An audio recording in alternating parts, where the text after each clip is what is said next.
My name is Alexis, but everyone calls me Lexi. And even now, years later, I can still hear the sound of that trash bag hitting the hallway floor, the dull thud of my clothes spilling out at my feet. I was standing in the doorway of our cramped Phoenix apartment, staring at my mom, Monica, as she looked down at me with this cold, exhausted expression. "You're 18 now," she said, voice flat, like she was reading from a script she'd rehearsed in her head 100 times. "No money, no job, and that's on you. So get out." I thought she was bluffing. She'd threatened to throw my stuff on the curb before, every time I didn't fold the laundry fast enough or forgot to take out the trash. I waited for her to crack, to sigh and say, "Just kidding, but seriously, grow up." Instead, she shoved my backpack into my hands, opened the front door, and pushed me into the hallway. Then she closed the door, locked it, and didn't look back. In seconds, I went from having a bedroom to standing outside with a trash bag, a dying phone, and $20 in my wallet. I stared at that locked door for a long minute, heart hammering. Part of me wanted to pound on it, beg her to change her mind, promise I'd find work, stay out of her way, anything to get back inside. Then I pictured the little satisfied smile she'd have if I did that, like she'd finally proved I was weak and useless. My pride burned hotter than my fear. So I picked up the bag and walked down the stairs. I chose to leave before I started crying where the neighbors could hear. That night, I sat at a bus stop a few blocks away, hugging my backpack while cars rushed by like I was invisible. My phone glowed in my hand with her name one tap away. Calling her could have turned everything back into the same miserable routine, me apologizing, her pretending this was tough love instead of cruelty. I turned the phone off instead and whispered to myself, "If you want me to survive alone, fine. I will." 3 years later, that same phone wouldn't stop buzzing with messages from her, all starting with, "I'm sorry." If you want to know how I went from that bus stop to watching my mom beg me to answer, stay with me until the end. The first night, I barely slept. Every time a car slowed down, my heart jumped into my throat. By sunrise, my back ached from the hard plastic bench, and my throat was dry from swallowing tears I refused to let fall. I walked to a 24-hour convenience store, washed my face in the tiny bathroom sink, trying not to look like a girl who'd just been kicked out by her own mother.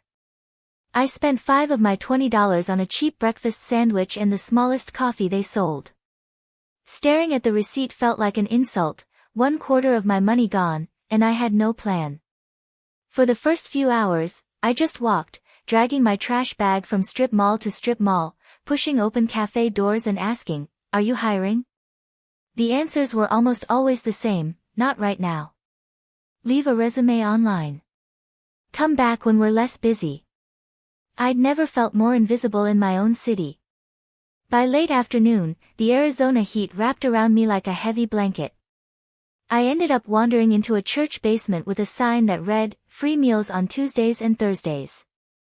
I went because I was hungry, but I stayed because a woman with a clipboard and tired, kind eyes sat down across from me and asked my name. She introduced herself as Rachel, a social worker who helped teens who were technically adults on paper but still very much alone in real life. When she asked where I was sleeping, I pretended to check my phone so I wouldn't have to meet her eyes. Then I finally admitted, "I don't really have a place right now." She didn't gasp or give me a pity stare. She just nodded like she'd heard that answer 100 times. By the end of that conversation, she had me filling out forms for a youth shelter that offered short-term beds and a shared room in a worn-down but safe house across town. It wasn't glamorous, just a door that locked and a mattress meant for sleeping instead of waiting for buses. But it was enough. Over the next week, Rachel helped me more than my mom had in years. She walked me through applying for financial aid at a local community college and showed me a flyer for their digital marketing program. "You're already on your phone all day," she joked. "Might as well get paid for knowing how to use it." It sounded like a real future instead of just survival. So I said yes. Even though I was terrified of failing, I hit the job hunt harder. After more rejections, a tiny independent coffee shop finally hired me for early morning shifts. The pay was minimum wage, and my feet hurt constantly, but every pay stub felt like proof my mom was wrong about me. I added a second hustle, delivering food in the evenings, biking cheap containers of takeout to apartment complexes and office parks for people who'd never know their driver was sleeping in a shared room and counting every dollar. To stretch my money, I started playing a game with myself in grocery stores. How many meals can I make out of $10 if I only buy store brands and sale items? I threw together strange combinations, canned beans with boxed macaroni, frozen veggies with instant rice, and discovered some of them actually tasted good. One night, on a dare to myself, I propped my cracked phone against an empty cereal box, hit record, and filmed a shaky video explaining how I made 3 dinners from the clearance section. I posted it to TikTok under the name Emergency Eats, half as a joke, half as a diary of how I was staying alive. At first, it got maybe 20 views. A couple comments from strangers saying, "Thanks. I needed this. I'm broke too." But that tiny flicker of connection warmed a part of me I thought was dead. While my mom pretended I didn't exist, complete strangers were telling me my ideas helped them. I still didn't call her. I didn't text. I didn't check in, even when the loneliness felt like a physical weight pressing on my chest at night. She was the one who said, "If you want to survive alone, do it." So I did. I worked. I studied. I cooked from almost nothing. And without realizing it, I was slowly building the first pieces of a life that would one day collide with hers in a way she never expected. It took a few months before I was brave enough to type my mom's name into a search bar. Until then, Monica was just a ghost in my head, a voice that said things like, "You're useless. You'll never make it without me." One slow afternoon at the shelter, I was scrolling through my old Facebook when a tagged photo popped up.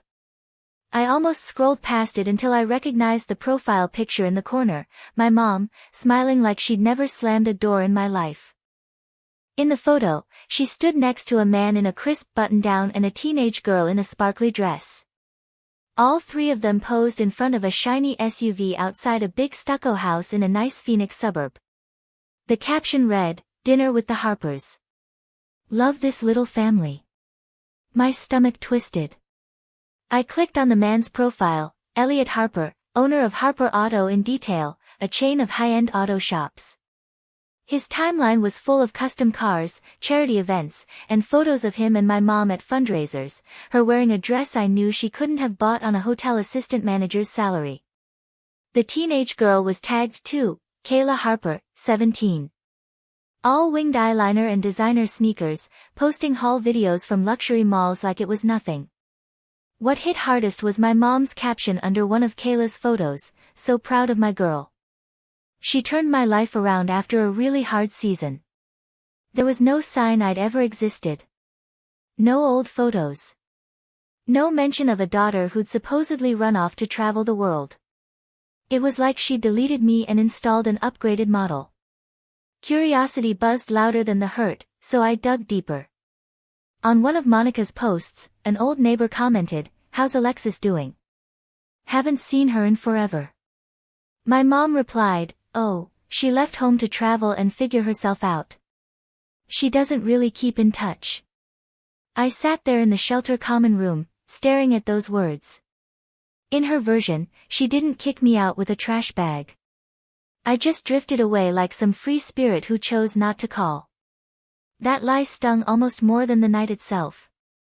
It meant she wanted people to think she was a good mother who'd done everything right, and I was the irresponsible one. The more I stared, the sharper something ugly grew in my chest.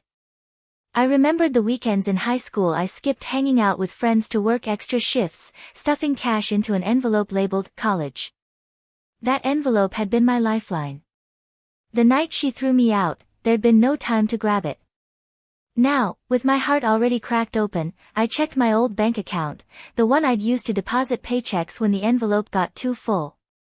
The history showed a withdrawal that emptied almost everything I'd saved, done in person at a branch near our old apartment. The same day my mom told me, "You're 18 now.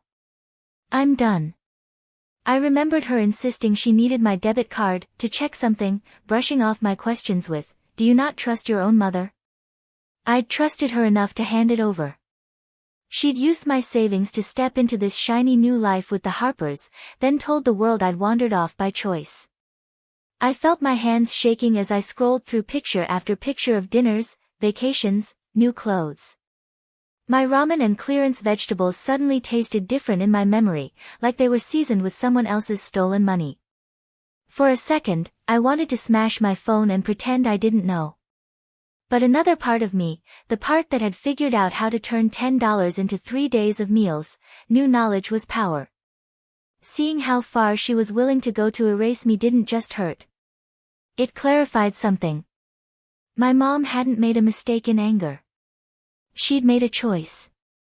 She chose a nicer house, a richer man, and a picture-perfect stepdaughter over telling the truth about what she'd done to her own kid. I locked my screen, pressed the phone to my chest, and realized this wasn't just a sad story about being kicked out. It was the beginning of something else, something that would eventually bring her perfect little world crashing down without me ever lifting a finger. Finding out what my mom had done didn't make me feel powerful at first. It made me feel hollow. For weeks after seeing those photos and that bank withdrawal, everything went out of focus. I still woke up at 4:30 for my coffee shift, but I moved like a robot, steaming milk and calling out names while my mind replayed her caption, "So proud of my girl." I stopped filming emergency eats videos, telling myself it was just temporary. Those few days turned into almost a month. The app sat on my phone like a reminder of a version of me who believed people wanted to hear what she had to say. One morning, I showed up late to the coffee shop, eyes puffy from crying until 3 a.m. My manager pulled me aside. "This is the 3rd time this month, Lexi. I like you, but I can't keep you if this continues."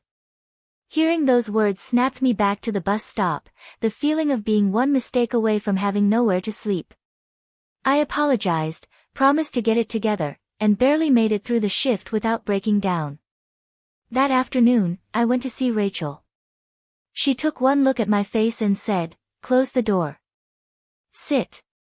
Tell me what happened." I told her everything in one long rush, the photos, the lies, the bank withdrawal, the way my mom had rewritten the story to make me the villain. By the time I finished, my voice was hoarse and my eyes raw. Rachel handed me a tissue but didn't say the usual platitudes. Instead, she said quietly, "Sometimes the most dangerous thing for us is the story people tell about us when we're not in the room. You can't control that, but you can control the story you tell about yourself." A few days later, my friend Jordan from class noticed I'd stopped posting. We were studying in the library when he glanced at my phone and asked, "Hey, why'd you bail on those cooking videos? They were actually good." I shrugged. "It's stupid. No one cares about some broke girl making meals out of canned beans." Jordan snorted. "I care.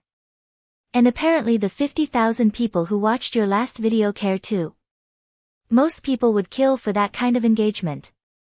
I hadn't even realized one of my older videos had quietly taken off. We pulled up my account. There it was, a simple clip of 3 dinners from $5 worth of groceries, sitting at almost 50,000 views. Comments from single moms, students, people working 2 jobs, all saying it helped them feel less alone. For the first time in weeks, I felt seen. Rachel's words about owning my story and Jordan's blunt honesty started blending together in my head. My mom had stolen my savings, rewritten my exit, and replaced me. But she couldn't control what I did next. One night, instead of doom-scrolling her new life, I set my phone up in the youth house kitchen and hit record again. My hands shook as I chopped onions, talking straight into the camera about stretching a rotisserie chicken and rice into a week of lunches. I didn't mention Monica or Kayla, but every word was fueled by the knowledge that I had survived what they did to me. I posted it before I could talk myself out of it. Within hours, notifications trickled in, likes, saves, comments from people who sounded as tired and broke as I'd been that first night at the bus stop. Reading them, I realized my mom's opinion had almost destroyed me because I'd let it be the only voice that mattered. Now there were other voices, from strangers who only knew me as the girl who could turn scraps into dinner. That girl felt worth fighting for. I decided that if I was going to drag myself out of bed at 4:30, it wouldn't just be for a paycheck. It would be for the future version of me who would never have to ask anyone, especially my mother, for permission to exist. By the time 3 years had passed, the girl who'd slept at a bus stop with $20 was almost unrecognizable, at least on paper. I was 21, one semester from finishing my associates in digital marketing, and Emergency Eats had grown from a shaky joke into a real brand. It didn't happen overnight. It was thousands of tiny choices, filming before dawn, editing on free apps, experimenting with lighting made from desk lamps and foil. Somewhere along the way, one series caught fire, $5, 3 meals, where I walked through discount grocery aisles, showed the receipt, then cooked everything on camera. People loved that it felt doable. The video that really blew up was a week's worth of lunches from one rotisserie chicken, rice, and frozen veggies. I woke up to frozen notifications, follower count jumping, and brands sliding into my inbox with offers. At first it was free products and small gift cards. Then a local discount grocery chain sponsored a series. I almost cried in the coffee shop back room, part excitement, part sting that my mom wasn't there to see what I'd built from nothing. But she'd chosen not to be there. With sponsorship money and delivery tips, I saved enough to move out of the youth house into a tiny studio apartment. Just me, a wobbly table, a mattress on the floor, and cabinets that didn't close properly. But it was mine. No one could take the key and tell me to get out. As the channel grew, I heard from people all over, single parents, students, folks on fixed incomes, thanking me for helping them stretch $20 a few extra days. I ran fundraisers with followers to buy grocery gift cards for teens at Rachel's shelter. For the first time, what I knew had real value. Still, on quiet nights, my thumb would drift to the search bar and type Monica's name. Their life looked like a life insurance ad, charity galas, Sedona vacations, car shows. Kayla always in the background, flashing perfect nails, acting like she'd built the empire herself. The first crack I noticed came from comments under Kayla's posts, people mentioning chargebacks, orders never delivered, credit card disputes tied to a Kayla H. Local groups started sharing stories about a teen buying things under other people's names. No one said her full name publicly, but the details matched too closely. I didn't reach out. I didn't encourage anything. I just paid attention, screenshotting, saving links. Not to play detective, but because I could finally see the pattern. While I'd learned to stretch every dollar, they'd learned to squeeze every loophole. Every time I scrolled Monica's profile, it struck me how desperately she sold the story that she was a savior mom who'd rescued a lost teen and built a perfect family. Still no trace of me. 3 years earlier, that erasure would have shattered me. Now, with my own small empire built on rice, beans, and honesty, it just made her look small. One afternoon after filming a sponsored video, I sat at my crooked table and stared at the Emergency Eats homepage. My audience knew the hacks and recipes. They didn't know why I'd started. They saw the girl who joked about being broke, not the 18-year-old who'd watched her mother choose a richer man over her own child and then lie about it. I thought about Rachel's words, "Own your story," and Jordan laughing at me for underestimating my impact. My mom had been telling her version for 3 years, the selfish kid who walked away. Thanks to that lie, she'd landed a life surrounded by expensive things and a stepdaughter who treated fraud like a hobby. The irony was I didn't have to invent anything to make her look bad. All I had to do was finally tell the truth on a platform she couldn't control. The idea sat in my chest like a warm coal for days. I weighed the morality. I didn't want harassment. I didn't want to become someone who destroyed lives just because I could.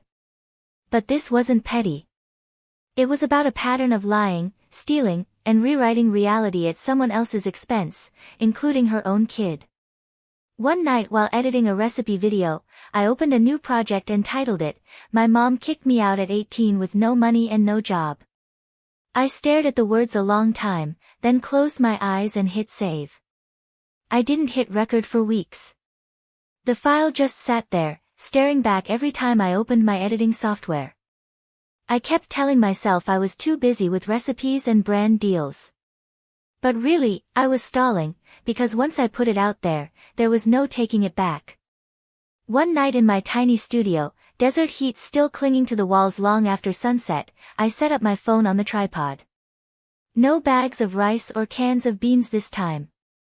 Just me, a glass of water, and the truth. I took a deep breath, hit record, and started talking. I told them my name, my age, the city. I described the trash bag hitting the floor, my mom's voice saying I was 18, broke, jobless, and therefore no longer her responsibility. I talked about the bus stop, washing my face in a convenience store bathroom, pretending I still had a home. I told them about Rachel, the coffee shifts, delivery runs, and how emergency eat started because I needed to prove I could make something useful out of almost nothing. Then I told the rest, how I'd looked my mom up and found her new life, how she'd replaced me and told people I'd chosen to leave, how my college savings vanished right before my birthday. I didn't say her last name. I didn't mention the city she lived in now or show unblurred photos. I changed small details that didn't matter to the truth. I made one thing very clear. If any of this sounds familiar, do not go digging or trying to guess who my mom is. Do not send hate. This isn't about that. This is about people who've been told they're disposable realizing they're not. If you want to do something, tell your own story. When I played it back, my voice shook in places, but I sounded calmer than I felt. I edited it to about 12 minutes, added subtitles, and uploaded it with the title, "My Mom Kicked Me Out at 18 with No Money and No Job." Here's what happened next. My finger hovered over post for a long time. Then I pressed it, locked my phone, and forced myself to wash dishes before I could watch the numbers. For hours, nothing seemed different. Then after midnight, my phone buzzed so hard it nearly slid off the counter. Notifications were a blur, comments pouring in from people sharing their own stories, parents apologizing on behalf of moms like mine, kids saying, "This happened to me too." Most did exactly what I asked, focused on healing, not attacking. But the internet loves puzzles. It didn't take long for careful questions. Did you grow up near this part of Phoenix? I think I know this hotel chain. Then a comment I couldn't ignore, if this is who I think it is, your mom has been telling everyone for years that you ran away and refused to talk to her. I used to work with her. We all thought you were some wild child who abandoned her. If this is you, I'm sorry for believing that. I didn't respond, but my hand shook as I scrolled. I never asked anyone to go to my mom's page. I never mentioned her by name. But people talk, and Phoenix isn't as big as it looks. Former coworkers, neighbors, dots connected in conversations I wasn't part of. Then stories about Kayla surfaced for real, chargebacks, fraud complaints tied to the same last name at Elliot's business. A few days later, an email landed in my business inbox from Elliot Harper. Polite introduction, said someone sent him my video, parts felt disturbingly familiar. Then one question, was your mother's first name Monica? I stared at that sentence a long time. I could have ignored it. Instead, I typed, yes, and hit send. I don't know exactly what happened in the Harper house after that. I wasn't there when Elliot confronted my mom, compared timelines, pulled bank statements, called about credit card disputes tied to Kayla's shopping. All I know is about a week later, my phone started buzzing differently. The first message came while I was filming a recipe, from a number I'd deleted but still recognized by heart. I'm sorry. Then, please answer. I need to explain. Then, they're saying horrible things about me, about us. Please help me fix this. Over hours, the texts kept coming. Elliot had thrown her out after learning the truth. Kayla was under investigation for fraud. Police had asked Monica what she knew. She might lose her job because her name was connected. She was scared, alone, and I was the only one who could save her reputation by telling people it was a misunderstanding. At one point, I shouldn't have kicked you out. I was stressed and stupid. Please, I'm begging you. Just talk to me. For a moment, Old instincts flared, the part trained since childhood to fix her messes, to be the reasonable one. I pictured her in some half-empty apartment, phone in hand, staring at the door the way I had at 18. I could have picked up. I could have softened the ending for her. Instead, I thought about the bus stop, the shelter nights, the comments from people who'd never gotten closure. I thought about how she'd told the world I walked away when she was the one who shut the door. I looked at her last message, "Please save me," and realized she still didn't see me as a person, just as a tool, a shield. My phone kept buzzing. I opened our thread, read from the first, "I'm sorry," to the last, "Please, I need you." Then I turned off notifications from her number and set the phone face down. The silence that followed wasn't empty. It was solid, like finally closing a door from my side. For the first time, my mom needed something from me, and I chose to say nothing. That quiet felt louder than every scream I'd swallowed the night she kicked me out. In the weeks after, the noise around my story settled into something quieter, more permanent. The video kept climbing, but the comments became a mix of recipes people were trying and stories they felt brave enough to share because I had shared mine. I never made a follow-up exposing anyone. I didn't drop names or receipts beyond what I'd already said. I didn't have to. Phoenix moved on, but there are always ripples. I heard fragments from people who had no idea I was at the center. A hotel manager let go after her name surfaced in a fraud investigation, a fancy couple breaking off an engagement after serious lies came out. Kayla ended up with probation, a record, mandatory classes. Monica lost Elliot's support, her job, and had to move into a smaller apartment that looked a lot more like our old one than the suburb she'd flaunted. The friends who'd believed my daughter ran away went quiet. I didn't celebrate. There was no victory dance. It felt more like standing in the middle of an earthquake that had finally stopped and realizing the building I'd built was still standing. While their world tilted, mine kept moving forward. I finished my degree. Emergency Eats grew. I started adding videos about emergency savings, knowing your rights if you get cut off, finding local resources without shame.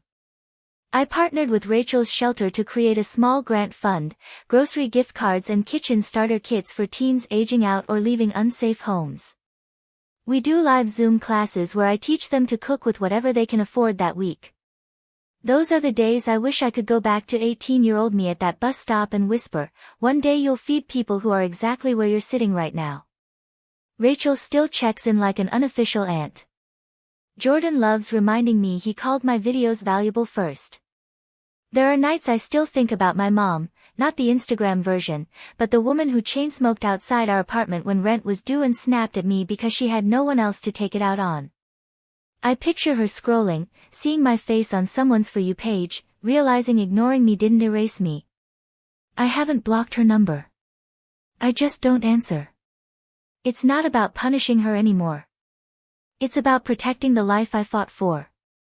Maybe one day I'll be ready to hear her voice again. Maybe not. Either way, the apology I needed most didn't come from her. It came from myself, the moment I stopped believing I was the problem just because that was easier for her. People love to say family is everything. But sometimes family isn't the people who share your blood. Sometimes it's the social worker who pushes housing forms toward you and says, "You deserve a safe place to sleep." Sometimes it's the friend who drags you back to your potential when you're too numb to see it. Sometimes it's strangers on the internet who tell you your story helped them cook dinner or find courage to leave something breaking them. My mom once told me if I wanted to survive alone, I should go do it. She meant it as punishment. In the end, it became my superpower. I survived without her. Then I learned how to help others survive too. That, more than any scandal or job loss she faced, is the part that feels like real revenge, living a life so rooted in truth and resilience that her version of me can never exist again.